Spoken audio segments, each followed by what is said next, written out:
Hello বন্ধুরা, আসসালামু আলাইকুম। স্বাগতম জানাচ্ছি আমার চ্যানেলে। তো বন্ধুরা, আজকে খুবই সহজ এবং খুব অল্প উপকরণ দিয়ে দারুণ মজার স্বাস্থ্যসম্মত একটি নাস্তা রেসিপি নিয়ে এসেছি।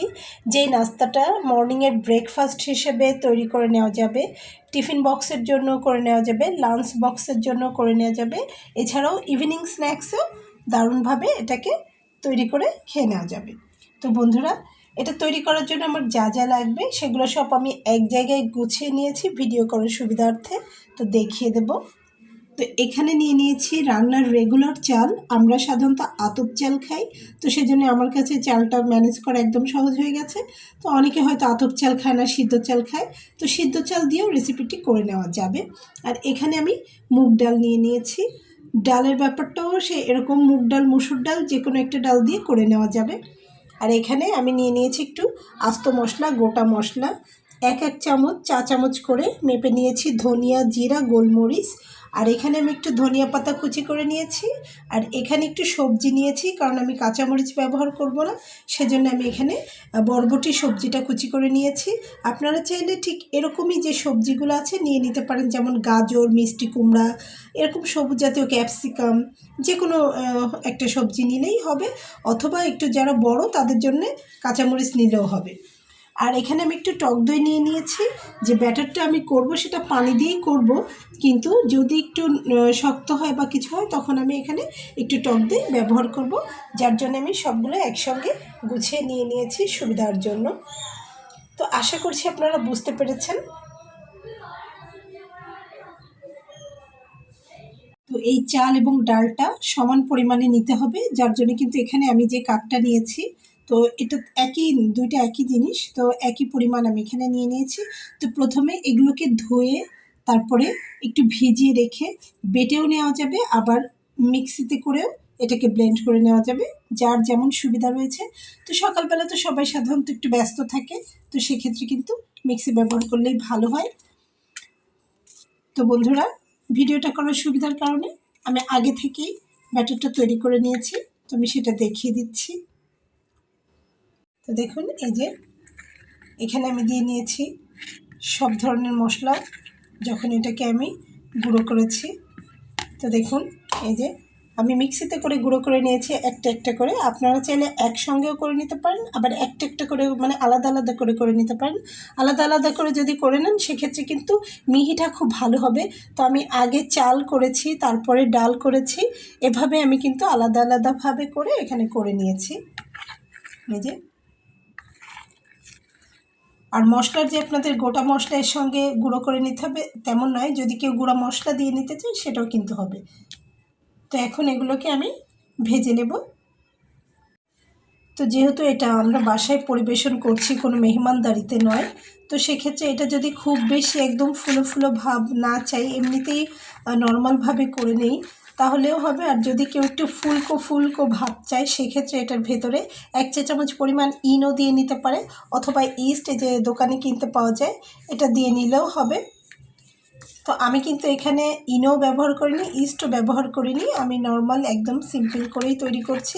শুধুমাত্র আপনাদের বোঝানোর সুবিধার ক্ষেত্রে, আপনাদের নিজস্ব ভালো লাগার ক্ষেত্রে ইস্টের কথাটা, ইনোর কথাটা বললাম। দুটো জিনিস না মিক্সড করলেও দারুণভাবে রেসিপিটা তৈরি হয়ে যাবে। এখন আমি চুলাতে চলে এসেছি। এখানে কিন্তু একটা তাওয়া আমি দেখাচ্ছি লোহার। তাওয়াটা কিন্তু ধুয়ে নিয়েছি, তারপরে দীর্ঘদিন ব্যবহার করা হয় না, তাই এটা খুব বেশি তেল তেলে নেই। তো এই তাওয়াগুলো কিন্তু রেস্টুরেন্টে ব্যবহার হয় চিকেন তান্দুরি এগুলো করার জন্য। তো আমি খুব শখ করে একটা তাওয়া কিনেছিলাম, তো বিশেষ কোনো কাজে এটা ব্যবহার করা হয় না সাধারণত। তো আজকে এটাকে আমি ব্যবহার করছি। তো এটা ধুয়ে আমি চুলাতে দিয়ে চুলাটা জ্বালিয়ে দিয়েছি। একটা কিচেন টিস্যু আমি নিয়ে নিয়েছি, তাতে আমি যেখানে তেল লাগিয়ে নিয়েছি তেলটা ঠিক এভাবে লাগিয়ে নেব। এর ভেতরে বিশেষ একটি কাটনি কাটনি করা রয়েছে লম্বা লম্বা, তো এটাতে ডিজাইনটা খুব ভালো আসবে, সেজন্য আমি এটা দিয়ে নিয়েছি।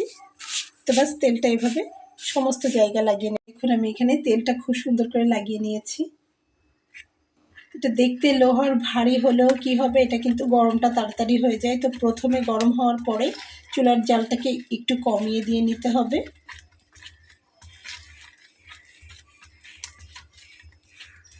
তো আপনারা চাইলে কড়াইতে করে ভেজে নিলেও হবে। এখন আমার এটা খুব ভালোভাবে গরম হয়ে গেছে, আমি এখন এটাতে দিয়ে নেব।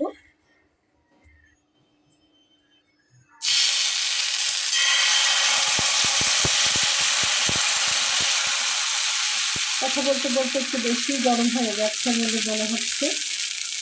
এবার আমি একটা চামচ দিয়ে সুন্দর মতো ছড়িয়ে দেবো।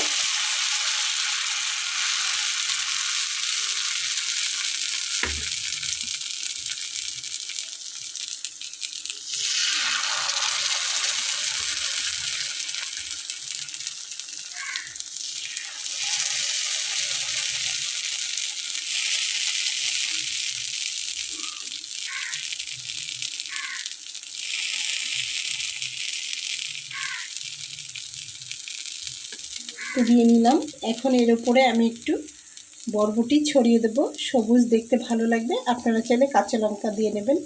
তো আমার ছোট ছোট বাচ্চারা রয়েছে, ওরা আর খেতে পারবে না, সেজন্য আমি এখানে বরবটির একটি সবজি এটা দিয়ে নিচ্ছি।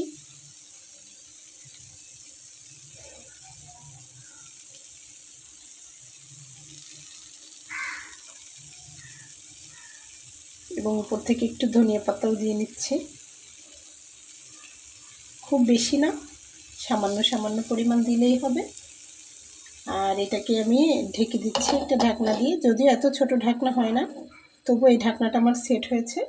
আর এখানে একটা ছিদ্র আছে, যেটা আমি কাগজ দিয়ে বন্ধ করে দিয়েছি। এবং চুলার আঁচটাকে কিন্তু কমিয়ে একদম নিভু নিভু যে আঁচটা, ওই আঁচটাতে দিয়ে দিয়েছি। কারণ লোহার কড়াইটা কিন্তু প্রচুর গরম হয়ে গেলে সহজে ঠান্ডা হয় না। তো একটু নিভু নিভু আঁচে আমি এটা রেখেছি। তো এভাবে আমি 15 মিনিটের মতো হলেই বুঝবো যেটা হয়ে গেছে খুব ভালোভাবে। তো বন্ধুরা, আমি 15 মিনিটে চলে এসেছি। তো দেখুন, তো আমি এখানে একটা চামচ নিয়ে নিয়েছি। দেখুন, চামচের পেছনেরটা দিয়ে এভাবে তুললেই কিন্তু আস্তে আস্তে হয়ে যাবে।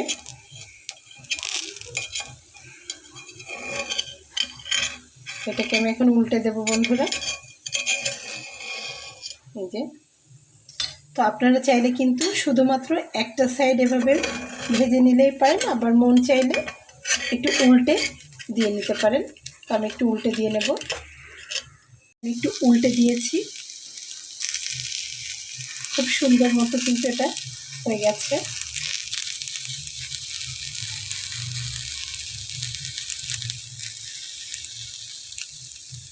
তো এভাবে সামান্য একটু করে এটাকে তুলে নেব।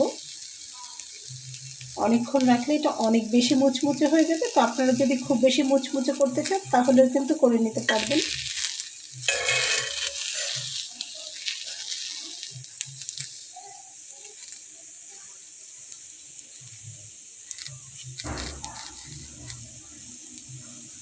তো আমি এখন তুলে নিচ্ছি, এখন আমি দ্বিতীয়টি আবারও দিয়ে নিচ্ছি। দেখুন,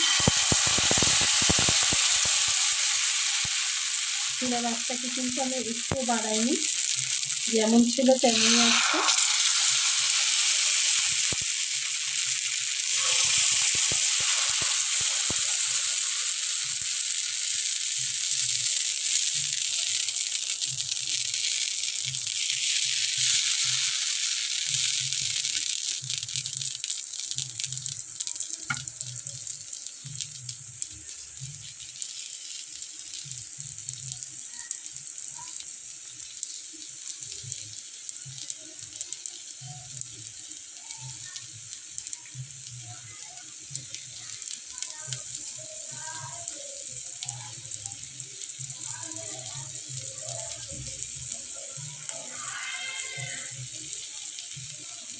গরম হয়ে গেছে, তো সেই জন্য আমি এটা দিয়ে ছড়িয়ে দিলাম।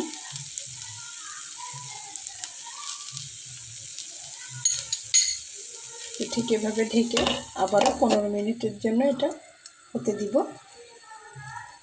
তো বন্ধুরা, দেখি দ্বিতীয়টির কি অবস্থা। হ্যাঁ, এটাও হয়ে গেছে। দেখুন,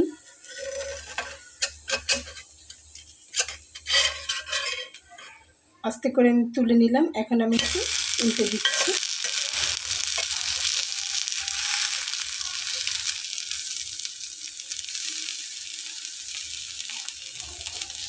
তো দেখতে কত সুন্দর হয়েছে।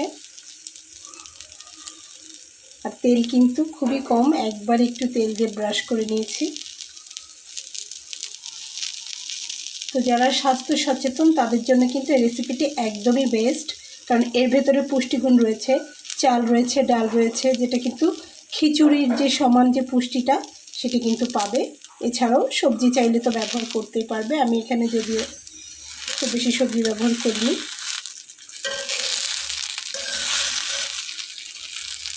তো আমি এখন এটাকে তুলে নেব এবং একই উপায়ে আমি বাকিগুলো করে নেব।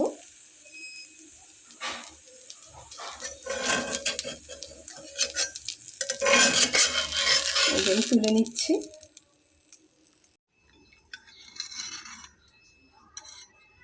তো বন্ধুরা, তৈরি করে নেওয়া হয়ে গেছে খুবই সহজে। দেখুন, আমি এখানে টমেটো সস দিয়ে পরিবেশন করে দেখাবো। তো বন্ধুরা, প্রচণ্ড গরম রয়েছে, তবু আমি দেখিয়ে দিচ্ছি, দেখুন কেমন হয়েছে। এই যে এই পাশটা এরকম আর উল্টো পাশটা এরকম, তো বুঝতেই পেরেছেন। তো বন্ধুরা, আশা করছি রেসিপিটি আপনাদের ভালো লেগেছে। তো রেসিপিটি যদি আপনাদের ভালো লেগে থাকে তাহলে আমার এই ছোট্ট চ্যানেলটিকে সাবস্ক্রাইব করে সঙ্গে থেকে যাবেন। দেখা হবে পরবর্তীতে নতুন কোনো রেসিপি নিয়ে। সেই পর্যন্ত ভালো থাকবেন। আল্লাহ হাফেজ।